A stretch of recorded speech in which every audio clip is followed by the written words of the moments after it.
नमस्कार दोस्तों। आज एक बड़े महत्वपूर्ण विषय पर बात करेंगे कि रिवीजन कैसे किया जाए। बहुत सारे विद्यार्थी कहते हैं कि सर रिवीजन करें कैसे, कि हम एक प्रकार से उस भंवर में फंस जाते हैं कि हमें रिवीजन करना नहीं आता, कि रिवीजन किया कैसे जाए। तो उसी विषय पर बात करेंगे। उम्मीद कर रहा हूँ कि आपके लिए ये वीडियो फ़ायदेमंद होगा। हालांकि रिवीजन एक व्यक्तिगत मुद्दा है, तो मैं मेरे हिसाब से बता रहा हूँ। आप उसको थोड़ा मॉडिफाई करके भी लागू कर सकते हैं अपने ऊपर, बट उपयोगी रहेगा निश्चित रूप से। देखो, सबसे पहली चीज़ रिवीजन का मतलब होता है अभ्यास करना। जो चीज़ें पढ़ी है आपने उसको वापस पढ़ना रिवीजन है, अपने यहाँ पे अध्ययन की भाषा में।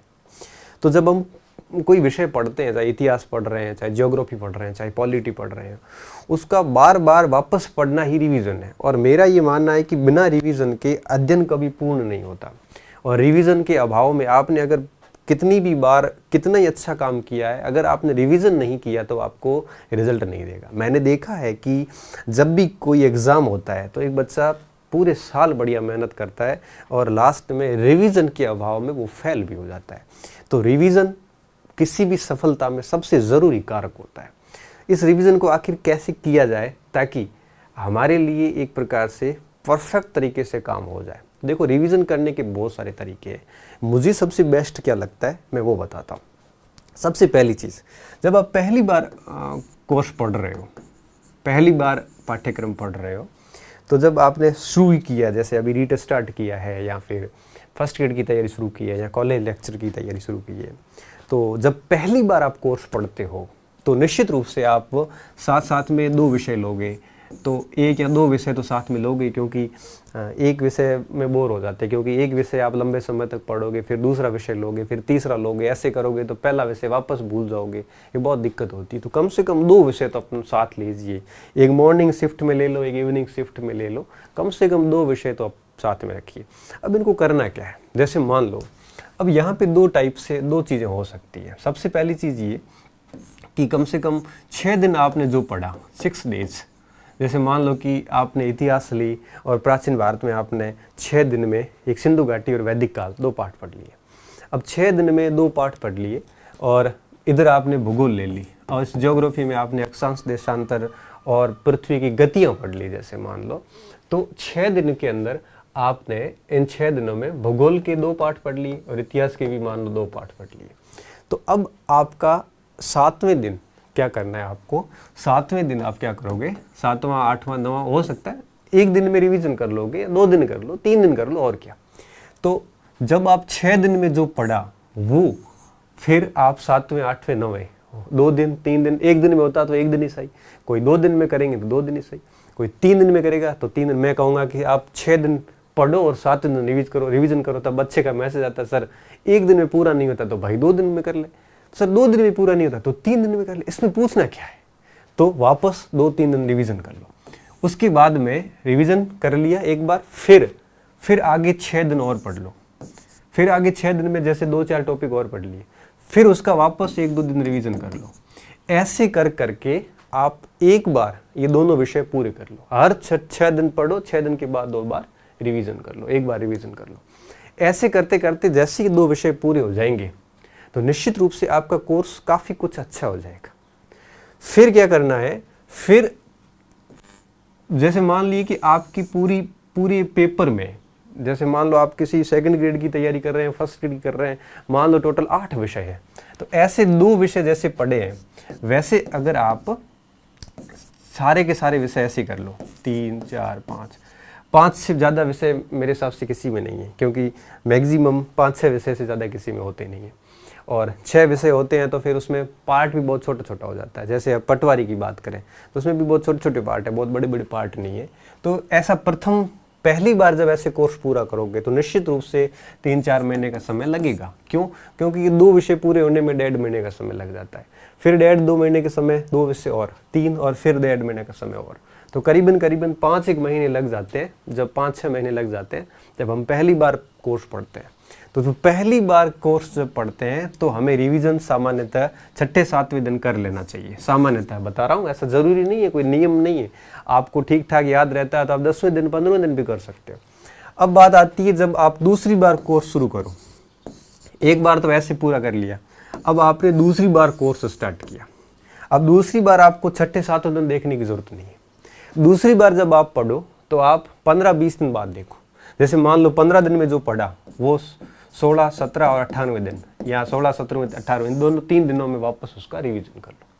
तो जब दूसरी बार पढ़ोगे तब आप रिवीजन 15 दिन बाद करो। क्यों? क्योंकि थोड़ा सा याद हो जाता है, फिर वापस बार बार देखने की जरूरत नहीं है। तो 15 दिन के मतलब ये कि 15 दिन में जैसे मान लो 5 टॉपिक पढ़ लिए, तो इन 5 टॉपिक की रिवीजन में आपको 2 दिन लगे, तो 2 दिन तक रिवीजन कर लो।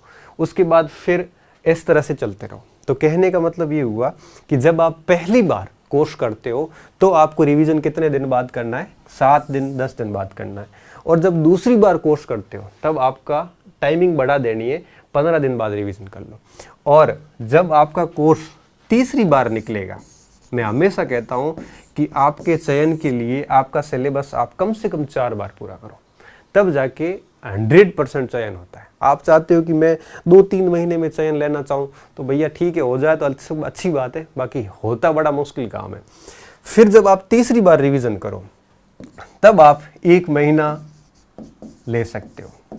मतलब क्या हुआ कि आपने जो 27-28 दिन पढ़ा या 1 महीने में जो पढ़ा उसको फिर आप 1-2 दिन में रिवीजन कर लो।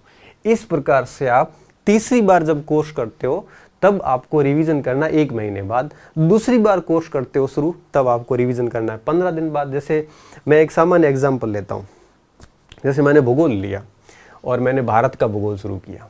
ठीक है, भारत का भूगोल टोटल 10 पार्ट है। ठीक है, मुश्किल से 10-12 पार्ट है जो किताबों में आते हैं। अब पहले 7 दिन में मेरे मान लो 2 पार्ट ही हुए, उन 2 पार्ट का रिवीजन कर लिया। दूसरे 7 दिन में मेरे 2 और हो गए, और तीसरे 7 दिन में मेरे 2 और हो गए, और लास्ट 7 दिन में मेरे 2 और हो गए। मतलब ये हुआ कि 28 दिन मतलब 4 सप्ताह में मेरा कोर्स पूरा हो गया, और 4-5 दिन उसके रिवीजन के लग गए, क्योंकि हर 7 दिन बाद मेरे 1-1, 2-2 दिन लग गए। तो देखिए 1 महीने में भूगोल भी हो गई, और क्योंकि 2 सब्जेक्टों के साथ में लेने तो दूसरा और भी सब्जेक्ट पूरा हो जाएगा। तो पहली बार जब मैंने पढ़ लिया भूगोल, अब भूगोल मैंने छोड़ दी, और भूगोल और इतिहास मान लो मैंने साथ लिए थे, ये दोनों छोड़ दिए। अब दूसरे महीने मैंने पॉलिटी और इकोनॉमिक्स ले लिए, तीसरे महीने मैंने 2 और सब्जेक्ट ले लिए। ऐसे करके पहला पूरा 3 महीने तक ऐसे पूरा कोर्स कर लो एक बार। ठीक है, अब दूसरी बार जब वापस भूगोल और इतिहास शुरू करेंगे तब आपको 15 दिन बाद रिवीजन करना है। फिर भूगोल इतिहास पूरी कर लो, फिर पॉलिटी इकोनॉमिक्स पूरी कर लो, फिर करंट वगैरह जो भी वो पूरा कर लो। ये दूसरी बार पूरा कोर्स हो गया। फिर आप आ जाओ तीसरी बार पे। जब तीसरी बार कोर्स करोगे तब महीने बाद देख लो। तो इस प्रकार से फिर और टाइम मिलता है तो चौथी बार कोर्स करो, और चौथी बार कोर्स करते हो तब आपको 1.5 महीना 2 महीने में वापस थोड़ा थोड़ा रिवीजन कर लोगे। 1.5 महीने में जो पढ़ा, और मुझे पता है कि 1.5 महीने में पूरा विषय हो जाता है, तो पूरा विषय पढ़ने के बाद उसका 2-4 दिन वापस रिवीजन कर लो। अगर ऐसे कोई स्टूडेंट चला है तो फिर ये शिकायत हमेशा के लिए ख़त्म हो जाएगी कि सर मुझे मेरी परीक्षाओं में गलतियाँ होती है। ये शिकायत कभी नहीं रहेगी। यहाँ पे एक और छोटा कन्फ्यूज़न आपको रह सकता है कि जैसे मान लो कि फर्स्ट ग्रेड है या फिर कोई भी परीक्षा है जिसमें 6 विषय हैं टोटल परीक्षा के सिलेबस में। तो 6 विषय है तो सर क्या करें? 6 विषय तो कोई बात नहीं, पहले 2 विषय ले लो, 2 विषय पूरे करो, 7 दिन पढ़ो, 7 दिन पढ़ो, फिर रिवीजन करो। ऐसे करते करते 2 पूरे करो। फिर दूसरे 2 नए विषय लो, उनको फिर पूरा करो। फिर दूसरे 2 विषय लो, फिर पूरा करो। ऐसे करते करते 4-5 महीने में एक बार पूरा कोर्स हो जाएगा। फिर दूसरी बार आओ, 14 फिर 2 विषय लो, 14 दिन पढ़ो दोनों को, फिर उसका रिवीजन करो। फिर 14 दिन पढ़ो, 15 दिन पढ़ो, फिर रिवीजन करो। ऐसे करके दूसरी बार पूरा सिलेबस पढ़ लो। फिर तीसरी बार, फिर चौथी बार। अगर ऐसा करते हो आप तो फिर क्या होगा कि रिवीजन कितनी बार हो जाएगा? हर बार रिवीजन एक साथ में चलेगा। पहली बार पढ़ोगे तब भी रिवीजन होगा, दूसरी बार पढ़ोगे फिर रिवीजन होगा, तीसरी बार फिर रिवीजन होगा, चौथी बार भी रिवीजन होगा। इसमें एक बार टाइम लगता है, 6-7 महीने टाइम लगता है। अब वैसे भी आपके कौन से एग्जाम अभी है आसपास में? अभी भी कोई एग्जाम नहीं आप आसपास में। 4-4, 5-5 महीने पढ़े हैं, और निश्चित रूप से आपने सिलेबस तो 1-2 बार पढ़ा ही है पहले। तो इस प्रकार से काम किया जा सकता है। ये तो बात होती है एकदम नए विद्यार्थी के लिए। अब जो ऐसे बीच में लटके हुए पड़े हैं जिनके पता ही भी नहीं है कि कितना कोर्स हुआ है, इनको तो कुछ अंदाज़ा ही नहीं है कि कोर्स पढ़ा कितना है और छोड़ा हुआ कितना है, तो ऐसे विद्यार्थियों को तो मैं इतना ही कहूँगा कि आप नई शुरुआत कीजिए 2 विषय लेके। जैसे रीट है तो आप एक लैंग्वेज ले लो, एक साइकोलॉजी ले लो, नई शुरुआत कीजिए, 2-2 विषय पूरे कीजिए। इस तरह से पहली बार कोर्स कर, आप ऐसे ही मान के चलिए कि मैं पहली बार ही पढ़ रहा हूँ, आप 7 दिन में ज़्यादा पढ़ोगे तो 2 दिन रिवीजन कर लोगे, तो आपका प्रथम बार में कोर्स है वो 1-2 महीने में फटाफट हो जाएगा। फिर दूसरी बार फिर कर लोगे, 4-5 बार पहले भी किया हुआ होगा। तो इस प्रकार से करो आप, तो क्या होगा कि निश्चित रूप से सिलेबस भी बढ़िया तरीके से हो जाएगा और रिवीजन भी कई बार हो जाएगा। तो फर्स्ट टाइम जब कोर्स करते हो तो आपको 6-7 दिन से ज़्यादा गैप नहीं रखना। जो 6-7 दिन में पढ़ा वो वापस से एक बार 7वें-8वें दिन पढ़ लो। और जब दूसरी बार करते हो तो थोड़ा गैप बढ़ा दो, 15 दिन का गैप कर लो। क्यों? क्योंकि काफ़ी चीज़ें याद होती है तो 15 दिन बाद में भी करोगे तो भी दिक्कत नहीं। तीसरी बार पढ़ते हो तब 1-1.5 महीने का गैप डाल दो। बस किसी भी सूरत में 2-2.5 महीने से ज़्यादा का गैप होना नहीं चाहिए, नहीं तो आप भूल जाओगे। और फिर आप चौथी बार कोर्स करते हो तो 1-1.5-2 महीने का गैप डाल दो। इस प्रकार से चलते रहो। बस एक बार सब सिलेबस शुरू करो तो पूरा सिलेबस, इस विधि से पूरा सिलेबस पढ़ो। ऐसा नहीं है कि भूगोल पढ़ ली और भूगोल का एक बार रिवीजन करें, बाकी सब छूटे हुए, नहीं। पहले 2 सब्जेक्ट अच्छे से पूरे करो, फिर नए 2 सब्जेक्ट पूरे करो, फिर नए और 2 सब्जेक्ट पूरे करो।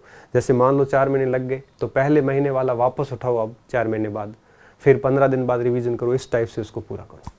इससे क्या होगा, कॉन्फिडेंस भी बना रहेगा, आप व्यस्त भी रहोगे और बढ़िया तरीके से पढ़ाई भी कर पाओगे। उम्मीद कर रहा हूँ ये वीडियो आपके लिए काफ़ी फ़ायदेमंद सिद्ध होगा और आप मेरी बात को, मेरे भाव को समझ गए होंगे।